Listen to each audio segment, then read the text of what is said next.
I want you to imagine something. Imagine you have built a life with someone. Not a grand life, not a rich life, but a real one. The kind where you know exactly how he takes his coffee. The kind where you argue about whose turn it is to do the dishes and then both do them together anyway. The kind where Sunday mornings feel like a promise. Now imagine he has to go away. Far away. For 10 months.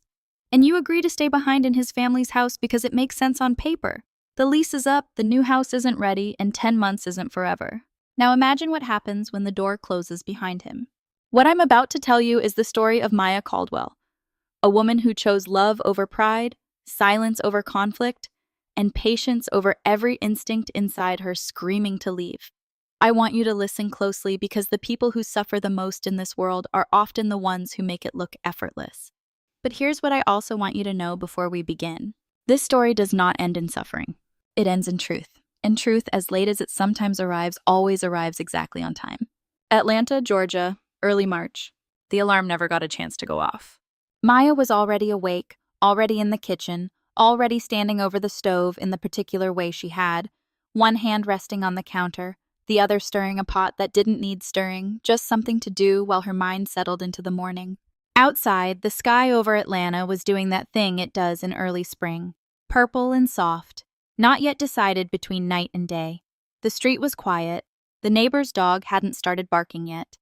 The city that was always in motion had not yet remembered to move. This was Maya's favorite part of the day. She was 27 years old. She wore her hair natural, pulled back loosely, a few coils escaping at her temple. She had a small scar below her left ear from a childhood fall she couldn't quite remember. She was the kind of woman people described as warm, not because she was always smiling, but because something in her made you feel like the room temperature went up a degree when she walked in. She taught second grade as a substitute at an elementary school 20 minutes from their apartment. She was not rich, she was not connected, she had no family to call on because her mother had passed when Maya was 19 and her father 3 years after that. Both of them gone before she had a chance to be fully grown. What she had was Marcus. And on this particular morning in March, Marcus Caldwell came padding out of the bedroom in his socks, squinting against the kitchen light, looking exactly like a man who believed strongly in sleeping in on Saturdays but was too in love to stay in bed while his wife was already awake. "You didn't have to get up," he said. "I wanted to." He came up behind her, wrapped both arms around her waist, and pressed his chin to the top of her head. He was tall enough that she fit exactly under his jaw when they stood like this, a fact that had delighted both of them since the very first time they had stood in a kitchen together. "Smells good," he said. "It's just eggs." "Still smells good." She turned around and handed him a mug. He took it with both hands like it was something precious. They ate at the small round table by the window, the one they had bought at a flea market and sanded down together over an entire weekend. Maya painting it white while Marcus complained that he'd never refinished furniture before in his life and was certain he was doing it wrong. They ate and they talked about nothing important, which is to say they talked about the kinds of things that build a life, a film they wanted to see, a crack in the ceiling they kept forgetting to call about, the neighbor's new car that blocked the driveway twice this week. Normal things, easy things, the architecture of an ordinary happiness. Marcus was a civil engineer. He was 29, methodical, precise in the way men are when they have grown up learning that precision is a form of love. If you build a thing right, it holds. He had worked 4 years at a firm downtown and was good at his job in the way that didn't need announcement. His supervisor called him reliable. His colleagues called him the guy you wanted on the hard projects. His mother called him every Sunday without fail. "I got an email Friday," he said halfway through breakfast. His voice shifted. Not much, but Maya felt it. The same way you feel a room change temperature before you can name why. From a company, infrastructure project up in Manitoba, northern Canada. Maya set down her fork. "How long?" 10 months. "Oh, the money is..." He paused. "Maya, it's $95,000. After taxes, we could close on the Johnson Street house outright. No mortgage." She looked at him. He looked at her. The morning light had come all the way up now, yellow and definite, landing across the table between them. "It's 10 months, she said. "I know. Cell service is limited up there. You'd told me about these remote projects before." "I know, but..." He reached across and took her hand. "Our lease is up in 6 weeks. The house won't be ready until November." If I go, we don't have to borrow a cent. We start that house with nothing owed to anyone." Maya looked down at their hands. His fingers were long, the knuckles slightly rough from years of field work. She knew these hands. She had studied them without meaning to over 3 years of marriage. The way you absorb the things you love before you know you're doing it. She thought about what he was asking. She thought about the lease ending, about the fact that they had no family of her own to stay with, about the house on Johnson Street that they had driven past together twice already, both of them falling a little in love with the front porch and the oak tree in the backyard. She thought about his mother's house, about Diane. "I'd stay with your mother?" she asked, though it was less a question than a test of the words in her mouth. "Just until the house closes, 6 months, maybe 7 at the most." He squeezed her hand. "I'll set up automatic transfers. The household bills will be covered. Mom knows how to manage that." Maya didn't say what she was thinking, which was, "Your mother has never liked me." She didn't say it because it felt like the wrong time to say it, because she didn't want to be the kind of wife who stood in the way of her husband's chance, because she told herself that Diane was difficult, not dangerous, that 10 months was finite, that she was a grown woman who could handle 10 months of anything. "Okay," she said. Marcus looked at her for a long moment like he was reading something in her face. "You sure?" "Go build your road," she said. "I'll be here when you get back." He reached across the table and held her face in both hands and kissed her forehead. He would leave in 3 weeks. Maya would spend the rest of that time memorizing the particular geometry of their life together. Where he left his keys, how he laughed at his own jokes before the punchline, the exact weight of his arm across her in the middle of the night. She would memorize all of it because, though she didn't know it yet, she would need every single detail to survive what was coming. The last morning. The morning Marcus left, Atlanta was raining. Not a dramatic rain, not the kind that announces itself, just a low, gray, patient kind of rain that seemed to understand it was going to be there for a while. Marcus loaded his 2 duffels into the car, while Maya stood on the sidewalk in her coat, holding a thermos she'd made for the drive to the airport. He came back and took it from her. "I'll call as soon as I land," he said. "I know." "And every chance I get, even if it's bad signal." "I know, Marcus." He looked at her. "You're not going to make this easy for me, are you?" "I'm not supposed to." He pulled her in and held her for a long time in the rain, one hand on the back of her head, the other flat against her back. She pressed her face into the front of his jacket and breathed in. When he finally let go, neither of them said anything else. She watched the car until it turned the corner. Then she stood on the sidewalk for another full minute, rain falling slow on her shoulders, looking at the space where it had been. Diane's house? Diane Caldwell lived in a beige stucco house in East Atlanta. 4 bedrooms, 2-car garage, a backyard she was very proud of but rarely actually sat in.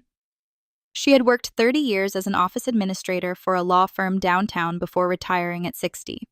She was sharp, organized, and had a particular talent for making you feel, in the course of an ordinary conversation, that you had somehow said the wrong thing. She was 58 years old. She dressed carefully, always pressed, always coordinated. She had never, in any room she had ever entered, allowed herself to appear unprepared. To be seen struggling was, in Diane's estimation, a form of defeat. She had raised Marcus mostly alone after her husband left when Marcus was 11. She had worked double shifts and gone without, and told herself every day that her sacrifice was an investment. And the return on that investment was supposed to look a certain way. It was supposed to look like her son's success, like a future daughter-in-law with the right last name, the right family, the right background. Maya Washington, no parents, no savings, no connections, substitute teacher, was not what Diane had in mind. She had never said this plainly. She had never needed to. She said it in the way she handed Maya a glass of water while handing everyone else coffee. She said it in the way she answered the question, "How are you, Diane?" with a look that took in Maya from head to foot before answering. She said it in the way she called her own son by his name but referred to Maya as her in conversations where Maya was standing 3 feet away. These were the things Maya had noted, had stored, had chosen for the sake of her marriage not to escalate. Marcus believed his mother was difficult. He did not know that difficult is a word people use when they haven't yet seen what something looks like at full power. Maya moved into the guest bedroom on a Sunday afternoon. 4 large bags, her books, her small electric kettle, and the potted fern she refused to leave behind. Diane watched her carry things in from the front door without offering to help. Brianna, Marcus's younger sister, 23, currently between jobs for the third time this year, lay on the couch scrolling through her phone without looking up. "You can use the bathroom down the hall," Diane said. "I keep the one off my bedroom private." "Of course," said Maya. "Thank you for having me." Diane made a small sound that was not quite agreement and went back into the kitchen. Maya stood in the guest bedroom with her fern and her boxes and her 4 bags and listened to the particular silence of a house that did not want her. She set the fern on the windowsill. She told herself it was just 10 months. She told herself she was going to be fine. She unpacked her books last, arranging them carefully on the small shelf above the desk. One of them was a collection of poems her mother had given her. She placed it facing outward so she could see the spine from the bed. Then she sat on the edge of the mattress, hands folded in her lap, and breathed. 10 months. She could do 10 months. Week 1. The rules of the house were not stated. They were taught. Maya learned them the way you learn where the low ceiling beam is, by hitting it once, instinctively pulling back, and never forgetting where it was again. Rule 1. Breakfast was made by whoever was in the kitchen first.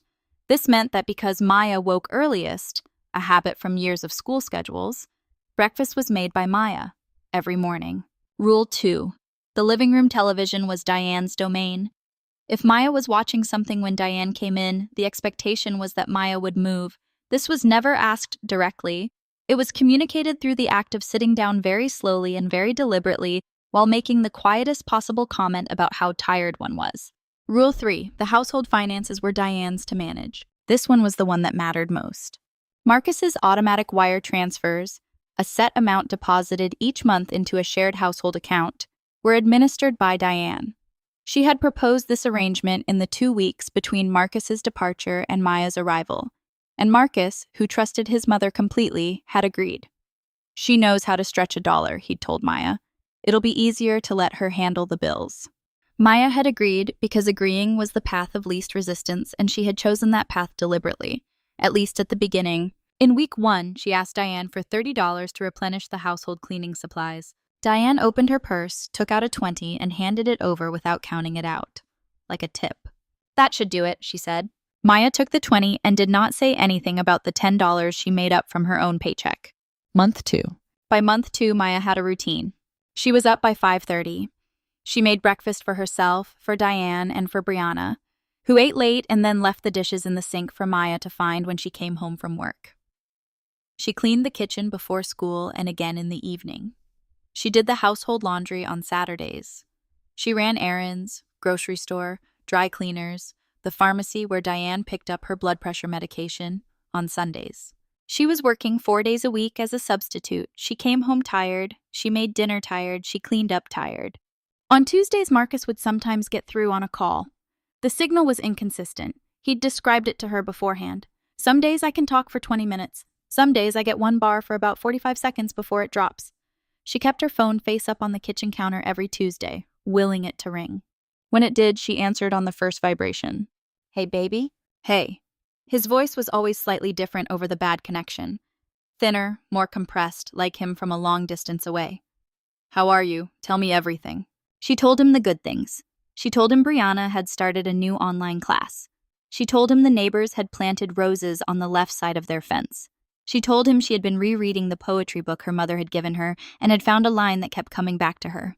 She did not tell him that she was doing 5 people's worth of housework and receiving $20 handouts from his mother as though she were a child asking for lunch money. She did not tell him that Brianna had started calling her roomie in a tone of voice that managed to be both casual and dismissive at the same time, as though Maya's presence in the house was equivalent to a subletter.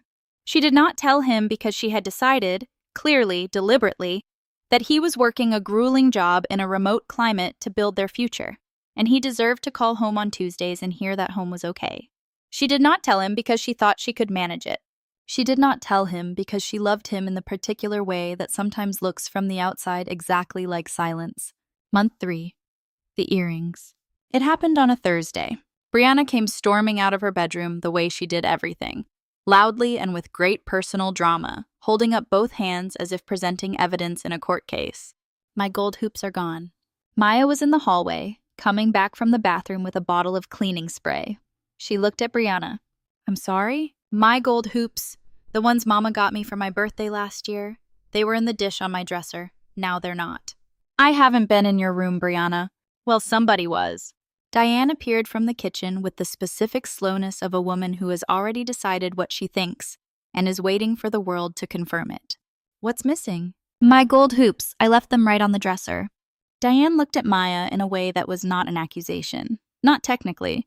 But it was the kind of look that didn't need words. It was the kind of look that planted a seed in every other person in the room and then stepped back and waited. I haven't touched anything in Brianna's room, Maya said. Her voice was steady. She had learned to keep it steady. I clean the common areas. I don't go in the bedrooms. I'm just saying they were there, Brianna said. And I'm saying I didn't take them. The silence that followed was the worst kind. The kind that is deliberately allowed to expand so that every second it lasts, it does a little more damage. Diane turned and went back into the kitchen. Brianna shrugged and pulled out her phone. Maya stood in the hallway with the cleaning spray in her hand and felt something she couldn't name settle into the space between her ribs. Not quite anger, not quite grief, something older and heavier, the way sediment settles at the bottom of still water. She went back to cleaning. The earrings turned up 4 days later. In the front pocket of Brianna's purse, where she had put them before a night out 2 weeks ago and forgotten. No one said anything about it. No one said, I'm sorry we implied what we implied. No one said, that wasn't fair. No one acknowledged that a thing had been said, not out loud, but in that particular silence, in that particular look. That should not have been said without evidence. It was simply erased, moved past, left behind like a chair someone knocked over and didn't pick up. Maya noted it. She filed it away in the part of herself that was quietly keeping records, even as another part of herself urged patience. She put the cleaning spray back under the sink and started on dinner. Month 4, what she carried. The morning she found out, it was raining again. Maya sat on the closed lid of the toilet in the hallway bathroom and looked at the test in her hands with an expression she could not have described to anyone, because it was not one single thing. It was many things at the same time, and they did not agree with each other. Fear, yes, absolutely, clear and cold. Joy, the kind that takes you by the collar, also yes. And underneath both of those, a third thing she didn't want to name, the awareness of where she was, of what the next months would look like, of what it would mean to be pregnant in this house, with these people without Marcus. She sat with it for a long time. Then she stood up, wrapped the test in tissue, put it in the inside pocket of her bag, washed her face, looked in the mirror. She tried to reach Marcus that same afternoon. She left 3 messages on the satellite voicemail system the work camp used. Brief, composed, just, call me when you can. Nothing wrong. I just need to talk to you. He called back 5 days later. The signal was bad. She could hear him through the static, asking if she was okay, if something had happened. I'm okay, she said. The signal broke. She heard his voice cut in and out. Marcus, I need to... The line dropped. He called again 20 minutes later. The connection lasted 40 seconds before it dissolved into static. She sat with her phone in her hands afterward and made a decision. She would tell him in person, when he came home. She would tell him face to face, and she would put his hand on her stomach, and she would see his face. She was 4 months along before the pregnancy became visible. By then, the whole calculation had changed. Month 5, the weight of it. When Diane noticed, and she noticed the way a woman like Diane always notices things she has been watching for, her face did a complicated series of movements that Maya observed with the stillness of someone watching a weather system approach from across a field. Surprise, calculation, and then settling into place like a mask, displeasure. How far along are you? Was how she asked it, standing in the kitchen doorway while Maya rinsed a pot. A little over 4 months. Marcus knows? I haven't been able to get a good enough connection. The silence. So you've been carrying this around for 4 months and you didn't tell him. I didn't want him to worry when he can't do anything about it. Diane made a sound. Small, dismissive, the kind that does not require words because it says everything it means to say without them. Then she turned and walked away. The next morning, Maya's portion at breakfast was smaller. She noticed this. She noted it the way she noted everything. She went to work and came back and made dinner and did the dishes and said nothing. But she was getting tired. Not in her body, or not only in her body, though her back ached now and her feet swelled in the afternoons, and she had started sleeping with a pillow between her knees just to make it through the night. She was getting tired in the place underneath the body, in the place that patience is stored, in that particular reservoir of endurance that every person has, and that is not, it turns out, bottomless. She was getting tired of the way Diane referred to the baby with a careful distance, as though it were a development to be managed rather than a person to be welcomed. She was getting tired of the way Brianna turned up the TV every time Maya came into the room. She was getting tired of asking for money that was supposed to be hers and receiving it as though it were a charity. She was getting tired, but she had not yet run out. She was not yet done. Month 6, Miss Dorothy. Across the street from Diane's house was a yellow house with a red door and a porch full of potted plants. In the yellow house lived Miss Dorothy. Dorothy Watkins was 72 years old. She was a retired RN who had spent 40 years working overnight shifts at Grady Hospital and had the precise, unhurried quality of someone who has seen genuine emergency and learned to differentiate it from everything else. She had 4 children, 9 grandchildren, a bad knee, and a habit of sitting on her front porch in the evenings with a cup of iced tea, whether it was warm enough or not. She had watched Maya for 3 months before she said anything. She had watched her carry bags in from the car alone, watched her sweep the front porch before anyone else was awake, watched her walk back from the bus stop in the Atlanta heat, 8 months pregnant now, taking careful steps, one hand resting on the curve of her belly. One evening in late September, Maya was sitting on Diane's front steps, the only place she could get a few minutes outside without being called back in for something, when Miss Dorothy appeared at the edge of her yard. "You doing okay, baby?" Maya looked up. The older woman was watching her with the specific kind of attention that cannot be performed, the kind that comes from having sat in rooms with people in real trouble and learned to read what lives behind a person's eyes. "Yes, ma'am," Maya said, "just getting some air." Miss Dorothy looked at her for a long moment. "I got a pitcher of sweet tea if you want to come sit on my porch." Maya hesitated. Then she stood up, slowly the way you stand up at 8 months when your body has become its own geography, and walked across the street. She sat in Miss Dorothy's porch chair for 2 hours that evening. She didn't tell everything, not yet, but she said enough. She said she missed her husband. She said the house was difficult. She said she was trying to get through. Miss Dorothy handed her a glass of tea and a piece of cornbread and sat in the chair beside her and listened. Didn't offer advice, didn't judge, didn't offer the particular cruelty of easy comfort, just listened. When Maya stood to leave, Miss Dorothy put a hand on her arm. "You come back anytime," she said. "My door is always open, day or night." She said it like she meant the second part specifically. Maya would remember that.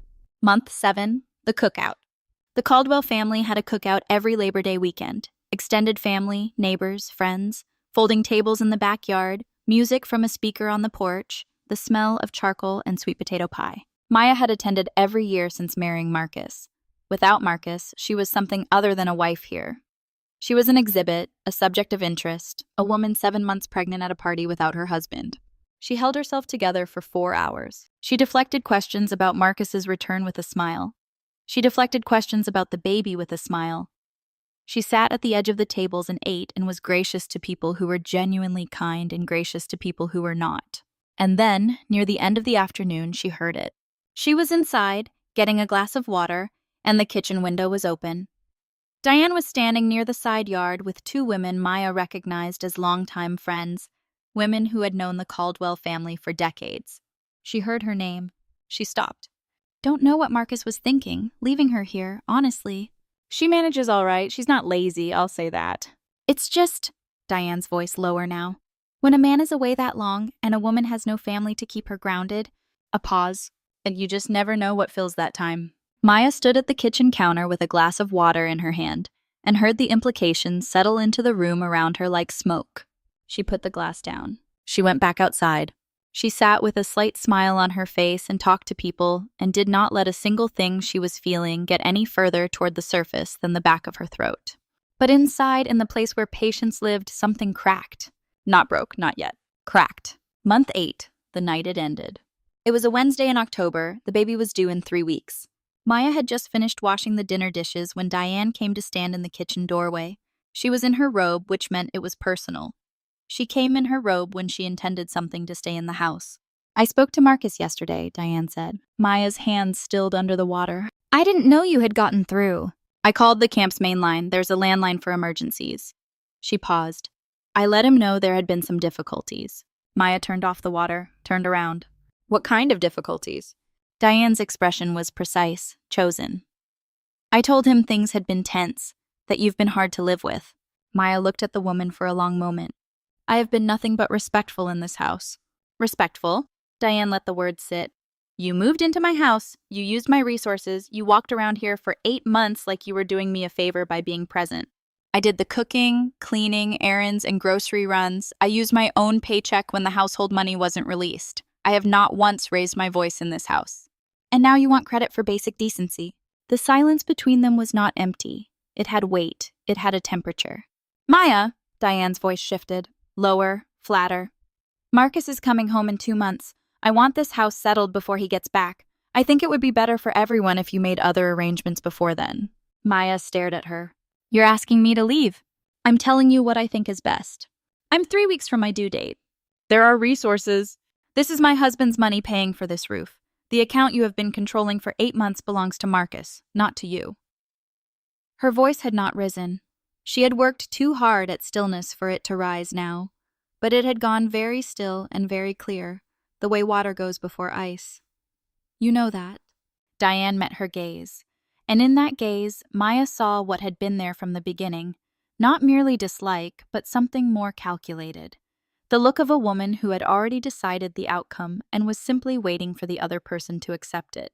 I have already spoken to Marcus, Diane said quietly, and I will continue speaking to Marcus. And if you stay here causing difficulty, he will come home to a version of the last 10 months that I have shaped, which is, I think you know, very different from the truth. Maya heard it clearly. She was not being asked to leave. She was being given a choice, leave on her own terms or stay and have her marriage dismantled from the inside. She stood very still. She thought about fighting. She thought about calling the camp's landline herself.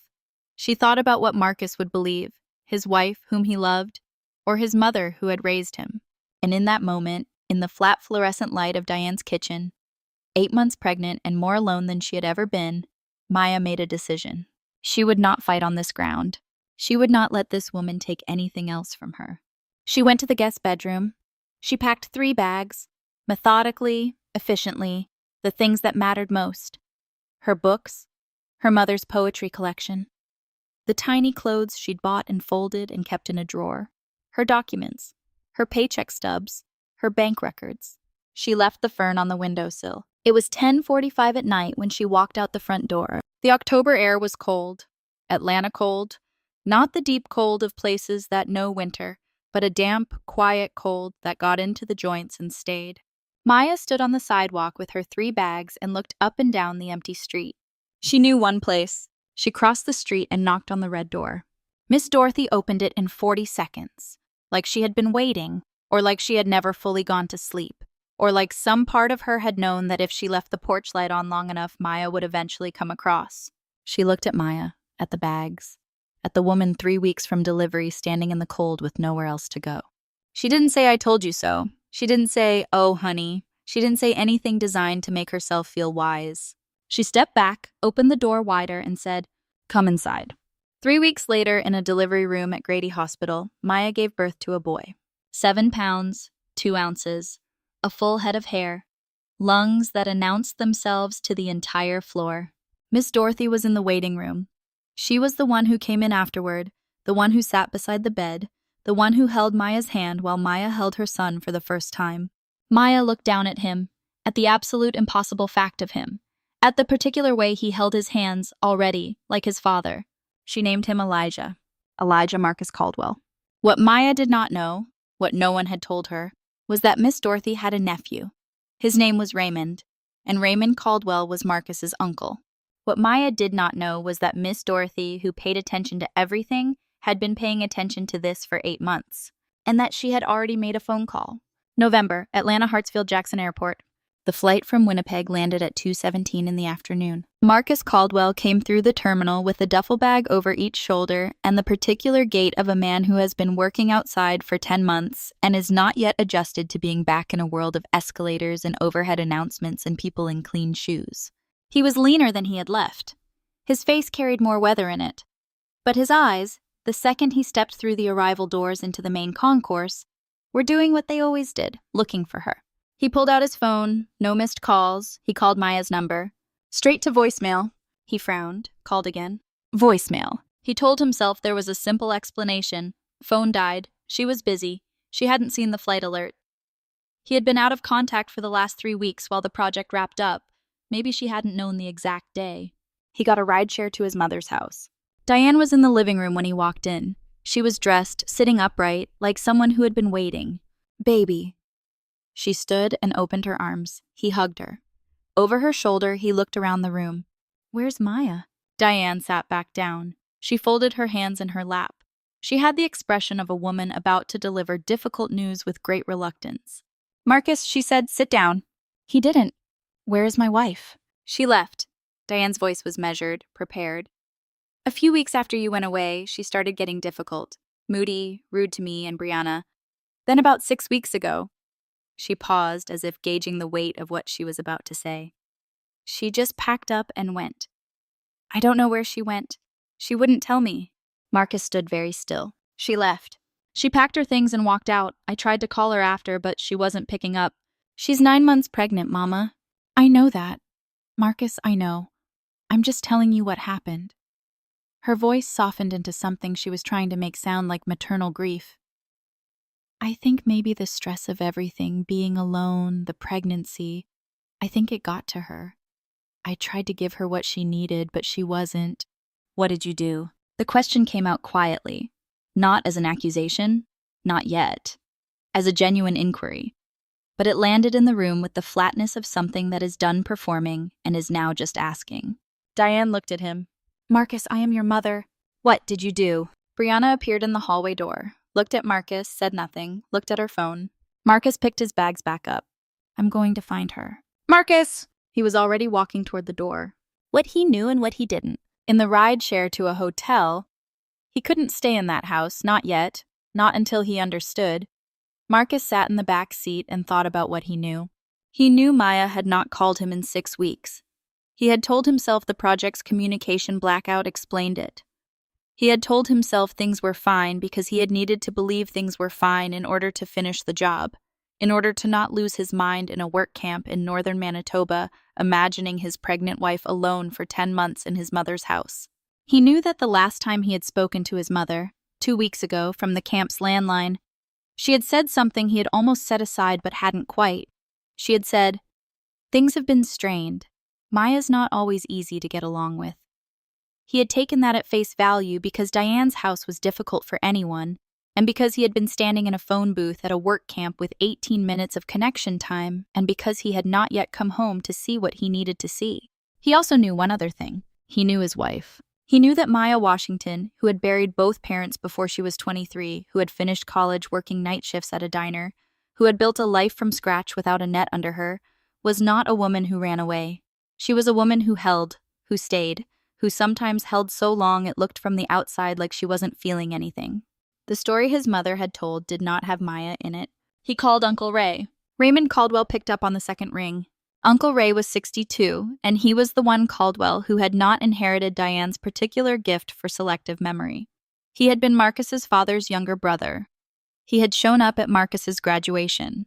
He had danced with Maya at the wedding. He was, in Marcus's assessment, the only person in his family he trusted to tell him the truth when the truth was inconvenient. "Hey, nephew." A pause. "You home?" "I just landed. Ray, do you know where Maya is?" A longer pause. "Where are you right now?" "I'm in a car." "Come to my house." Another pause, shorter. "Don't go back to your mama's. Come directly to my house. Can you do that?" Marcus looked out the window at the Atlanta skyline, the city that had been ordinary to him his whole life and that now felt like it was holding something he needed to get to. "Yeah," he said, "I can do that." Uncle Ray opened his front door before Marcus had finished knocking. He looked at his nephew, the travel-worn face, the watchful eyes, the particular set of a person who has braced for impact before they understand exactly what is coming, and he stepped aside. "Sit down," he said. "I got things to tell you." Marcus sat down. Uncle Ray sat across from him. On the coffee table between them was a lined notepad. He had written things down. That was how Marcus knew this was serious. Ray was not a man who took notes unless something needed to be exact. "Your wife is safe," Ray said first. "She's healthy. The baby was born 3 weeks ago. A boy. You have a son, Marcus." The words hit him in stages. Marcus opened his mouth, closed it. "A boy? Healthy, strong. Dorothy was with her." "Dorothy." Marcus processed this. "Miss Dorothy, across the street?" "She took Maya in when—" Ray stopped, looked at his nephew carefully. "I'm going to tell you what happened in that house. I need you to hear all of it before you go anywhere or do anything. Can you do that? Marcus's jaw was tight. His hands were flat on his knees, very still, the way still things are before they become motion. Yes, he said. Tell me. Uncle Ray talked for 40 minutes. He had the timeline. He had the specifics. Miss Dorothy, who had been watching across the street for 8 months, who had fed Maya sweet tea and cornbread and open-door evenings and who had noted everything with a retired nurse's precision, had told him everything over the last month, piece by piece, as it happened. He told Marcus about the cleaning supplies purchased with Maya's own paycheck. He told him about the household account that Diane had managed in a way that could charitably be called controlling and less charitably be called theft by omission. He told him about the earrings and the silence that followed. He told him about the cookout and what Diane had said near the side yard where she thought no one could hear her. He told him about the October night. He told Marcus what his mother had said to his 8 months pregnant wife at 10:45 at night in that kitchen. And then he stopped talking, because there was nothing else to add, and because Marcus needed a moment. Marcus sat with his hands flat on his knees and did not speak for 1 minute and 47 seconds. Ray counted, not because time mattered, but because he was watching his nephew hold himself together in a way that required accounting. She was alone, Marcus said finally. His voice was very low. The whole time, she was alone and she didn't tell me. She was protecting you. She shouldn't have had to protect me from my own family. No, said Ray, she shouldn't have. Another silence. Where is she? Marcus asked. Ray gave him the address. The red door. The house was yellow with a red door. Marcus had passed it 100 times without particular notice. He had lived half his childhood within 2 blocks of it. He had never known it was where, at the end of everything, the most important person in his world had ended up. He knocked. Miss Dorothy opened it. She looked at him the way she had looked at Maya on the night she came across the street, with the calm, assessing eyes of a woman who needs to determine whether a person is safe before she opens a door any wider. Whatever she found in his face must have satisfied her. She stepped back. She's in the back room, she said. The baby's sleeping. Be quiet on your way in. He walked down the hallway. The back room was small, a twin bed, a bassinet beside it, a window with yellow curtains that let in the afternoon light. It smelled like clean linen and something faintly medicinal and the particular warmth of a room where an infant has been living. Maya was sitting on the edge of the bed. She was thinner than when he had left. Her hair was down, loose around her shoulders. She was wearing a gray sweatshirt that he recognized as one she'd had since before they were married. She looked like someone who had been through something and was still in the process of figuring out what she thought about it. She looked up when he came to the doorway. Their eyes met. Neither of them spoke. There was too much to say, which sometimes means you don't say anything at first.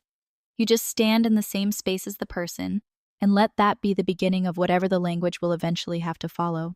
Marcus crossed the room. He sat beside her on the bed, and he held her, both arms, carefully, the way you hold something that has been through more than it should have been. And he pressed his face into the side of her neck and breathed. His shoulders shook. Just once. Then he had himself back. Maya, he said, just her name.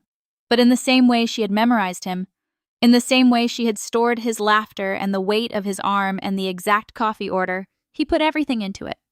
She didn't say it's okay because it wasn't, and she was done saying things weren't what they were. She just held on. After a long moment, he pulled back. He looked at her face, really looked, with the attention of 10 months of absence and everything Ray had told him still moving through him. Why didn't you tell me? He said. Not an accusation. A question he already knew the answer to but needed to hear from her anyway. Because you were building our house, she said. Because I thought I could manage it. Because, she stopped. Because I didn't want to be the reason you came home before you were done. He looked at her.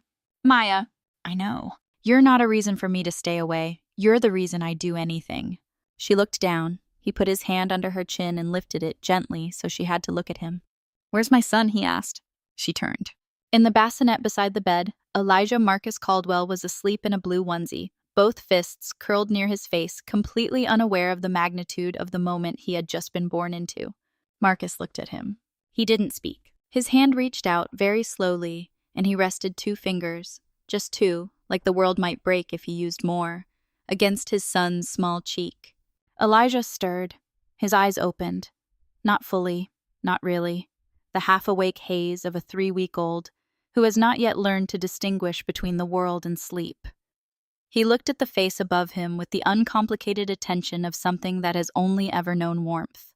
Marcus Caldwell, who was 29 years old and had built bridges in remote climates and was not a man given to obvious displays, sat down on the edge of the bed next to his wife, reached into the bassinet with both hands and picked up his son. And then he bent his head. Maya put her hand on his back and let him have that minute without filling it with words. That evening, Maya told him everything that night. All of it. Not the edited version she had been carrying for 10 months. The real version. The $20 handouts, the earrings, the cookout, the October night, the threat about Marcus's perception of the last 10 months. The cold calculation in Diane's face when she had chosen the threat over the truth. Marcus listened. He sat on the edge of the bed and listened without moving, without interrupting, without filling the silences with comfort that would have been premature. He had learned in 3 years of marriage that the way you honor something a person has carried alone is to let them set it down in front of you completely before you say a word. When she was done, he was quiet for a moment. Then he said, "I'm sorry. You didn't know I left you there." His voice was even, but something underneath it was not. "I left you there and I trusted a situation I had no business trusting. That's on me. You were building our house. That is not more important than you." He looked at her. "Nothing is." Maya looked at her hands, then back at him. "What are you going to do?" Marcus stood up. "I'm going to go see my mother," he said. Act 3. The Reckoning. The next morning. The morning was cold and clear, the way Atlanta mornings get in late November. A winter light that is honest and without decoration. Marcus arrived at Diane's house at 9:15. He did not call ahead. He had the bank records. He had logged into the shared account the night before from Miss Dorothy's Wi-Fi, and he had spent 2 hours going through them with the precision of a man who builds infrastructure and knows how to read the difference between planned allocation and something that has been quietly redirected. He had the records of what was transferred in and the records of what Maya had actually received. He had done the math. He also had notes from Uncle Ray, and a statement written out carefully in Miss Dorothy's clear handwriting, itemizing what she had witnessed over 8 months from across the street. He knocked once, then used his key. Diane was in the kitchen. Brianna was at the table with her cereal, still in pajamas. They both looked up when he walked in. "Marcus," Diane's voice had something careful in it. "You were going to call first." "Sit down, please." He said it quietly, and he said it once.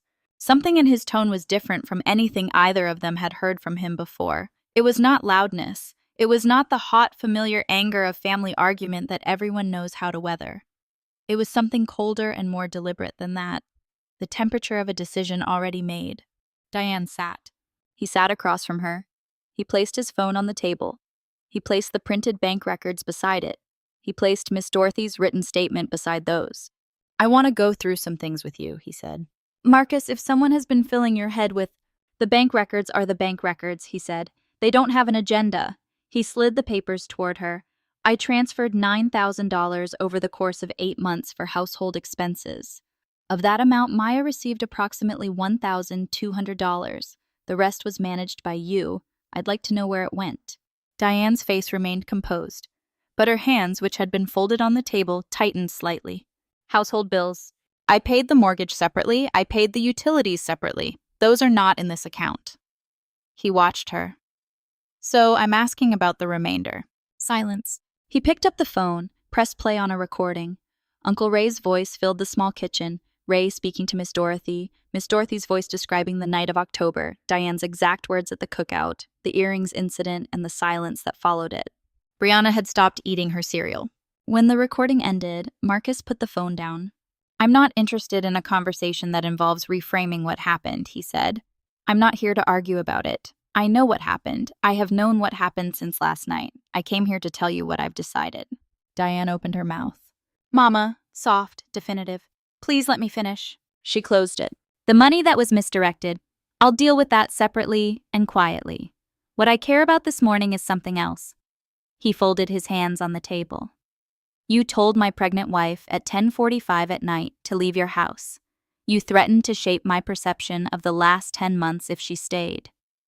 You did this to a woman who had spent 8 months doing the cooking, the cleaning, the errands, and the grocery runs in this house while you managed her access to her own household money like you were administering an allowance." The kitchen was completely silent except for the refrigerator hum. "She delivered our son alone," Marcus said. "She did not call me because she was protecting me. She protected me from the truth about my own family because she loved me and did not want to be the reason I lost focus 3,000 miles from home. His voice had not risen, not once. Do you understand what I'm telling you? She protected you. From me. Diane said nothing. For the first time in the morning, she had nothing to say. This house is in my name, he said. I will not be putting you out, but I'm asking you to understand clearly what has changed. He stood. I'm going to go be with my wife and my son. We will be in this city, and we will be available to anyone in this family who chooses to show up with honesty and something worth showing up with. But Maya will never again be asked to manage the weight of other people's cruelty without my knowing it. She will never again be alone in a room with the kind of thing that happened in this house. He picked up the bank records. He left Miss Dorothy's statement on the table. He looked at Brianna, who had been silent this whole time, her cereal going cold, her phone face down for once. She looked, for the first time in the years Marcus had known her adult self, like she wasn't sure what to do. Bree, he said, not unkindly, you know what you did. I'm not going to say more about it today, but I hope you think about it. She looked down. He walked through the living room. He passed the couch where Brianna used to lie with her phone. He passed the kitchen where Maya had made breakfast for 3 people every single morning for 8 months. He passed the hallway where she had stood with a bottle of cleaning spray while someone implied she had stolen something. He went out the front door. The morning air was cold and clear. He stood on the sidewalk for a moment. He looked at the yellow house across the street with the red door and the porch full of plants and the window where, somewhere in the back room, his wife and his son were awake and together and waiting. He crossed the street. 4 months later, the house on Johnson Street. The oak tree in the backyard had come fully into its spring leaves. From the kitchen window, the one Maya had asked the contractor to make slightly larger because she wanted more light, you could see the whole of it, the branches reaching out wide and unhurried in the way of things that have been there long enough to know they don't have to hurry. It was early April. The alarm had not gone off. Maya was already in the kitchen. She was standing at the stove in the particular way she always stood, one hand on the counter, the other occupied with something that didn't require full attention. And the morning light was coming in low and gold through the bigger window and falling across the kitchen floor in long slants. The house smelled like coffee, like old wood and fresh paint, like the particular combination of just moved in and already lived in that a house only smells like in the first months before it settles into just being yours. She heard the sound she'd been listening for. Not Marcus's feet, though she heard those too, a moment later the familiar gate from the bedroom. But first, the small sound from the nursery, the escalating sequence that started as a murmur and moved, in the space of about 20 seconds, toward something with considerably more conviction. She moved toward the hall. Marcus got there first.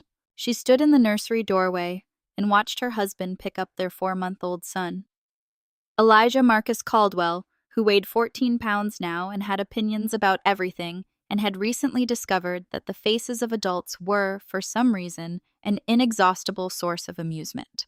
Marcus lifted him, said something quiet that Maya couldn't hear, and Elijah looked at his father with the specific intensity of a person who has not yet learned to take anyone for granted and is therefore paying full attention to everything. Then he smiled. "Good morning," Marcus told him. "You're very loud for 4 in the morning." "It's 5:45, Maya said from the doorway. Marcus turned. He looked at her with the expression she had come to know, the one that was just him, just his face, just the particular way he looked at her when no one was asking anything of either of them. And there was nothing performing, and it was just the fact of her. The fact of this, the fact of the morning that existed right now. "You didn't have to get up," he said. "I wanted to." She stepped into the kitchen. He followed, Elijah propped against his shoulder and sat at the round table. The one from the flea market, the one they had sanded and painted together that had moved with them from the apartment to the hotel to here. It fit in this kitchen better than it had fit anywhere. Or maybe they had finally arrived in the place it was always supposed to be. She poured his coffee and set it in front of him. He took it with the hand that wasn't supporting Elijah's back. "Smells good," he said. "Just eggs." "Still smells good." She sat across from him. Elijah, from his perch on Marcus's shoulder, found Maya across the table and broke into the kind of smile that is physically impossible to not respond to. Wide, toothless, involving his whole face, his whole body, the absolute fullness of 4 months of existence that has encountered nothing yet but warmth and faces and has decided, on this evidence, that the world is excellent. Maya laughed. It was a real laugh, not the composed smile she had worn through 8 months in a house that had not wanted her. Not the careful expression she had learned to maintain in rooms where laughter was not safe, just her laugh in her kitchen in the morning. Miss Dorothy came on Sunday afternoons. She came with something from her kitchen: cornbread, a jar of tomato preserves, a pie she'd made because the oven was on anyway. She sat in the chair by the window and held Elijah while Maya and Marcus moved around the kitchen and talked about things that mattered and things that didn't matter, and occasionally asked Miss Dorothy's opinion on things, which she gave freely and without embellishment.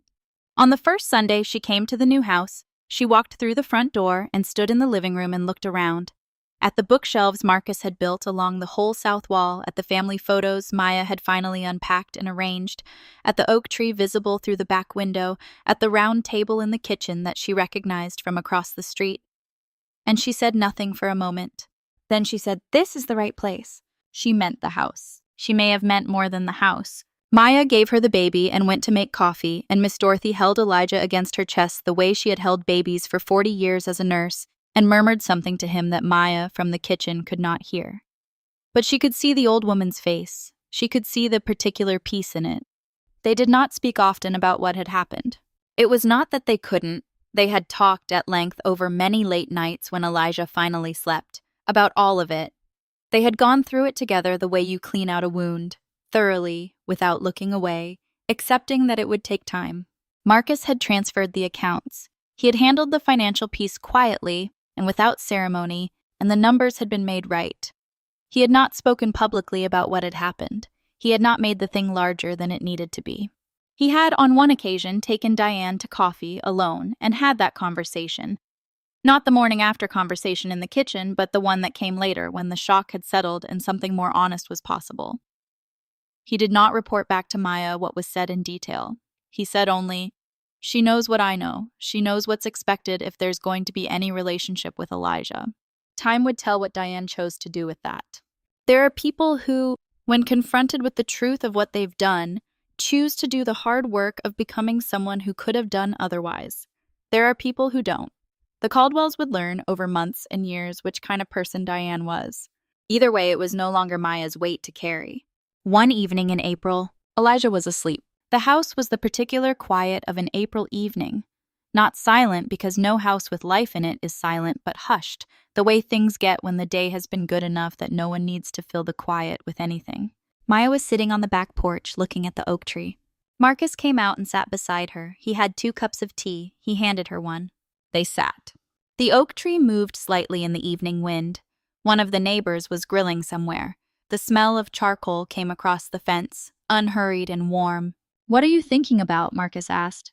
Maya considered the question. She was thinking about the morning she had sat on the toilet in Diane's hallway bathroom, holding a pregnancy test, calculating the months ahead.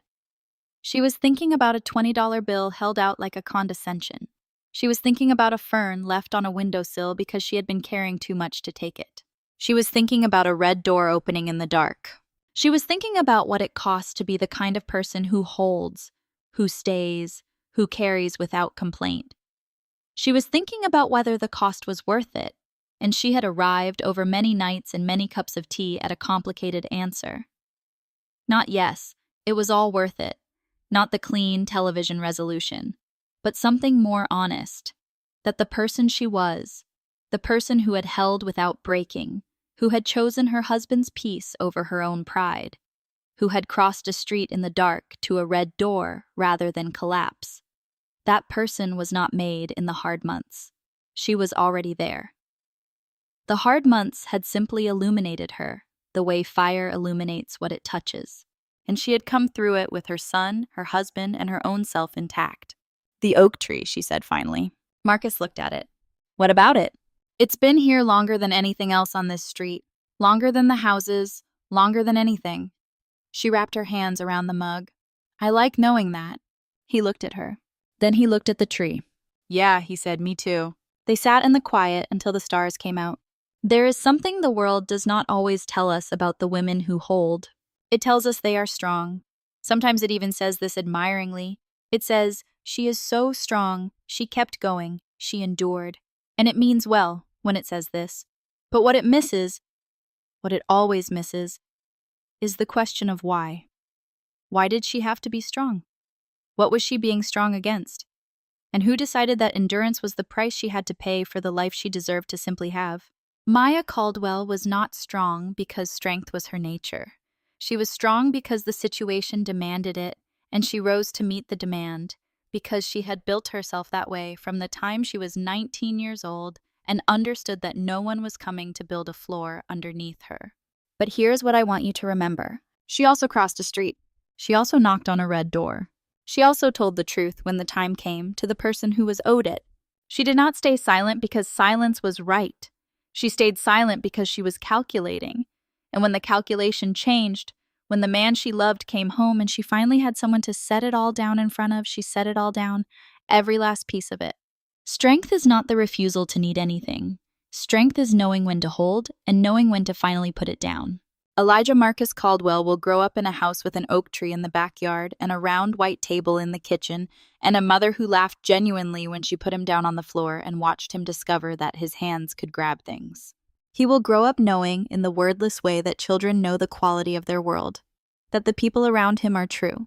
And someday, when he is old enough, someone will sit across from him and tell him the story of how his mother spent 10 months choosing love over pride, and how the truth, as late as it arrived exactly when it needed to. Love that has survived betrayal does not become brittle. It becomes something that knows what it's made of. And a house built on that kind of love does not fear the weather. It simply opens the window wider and lets the morning in.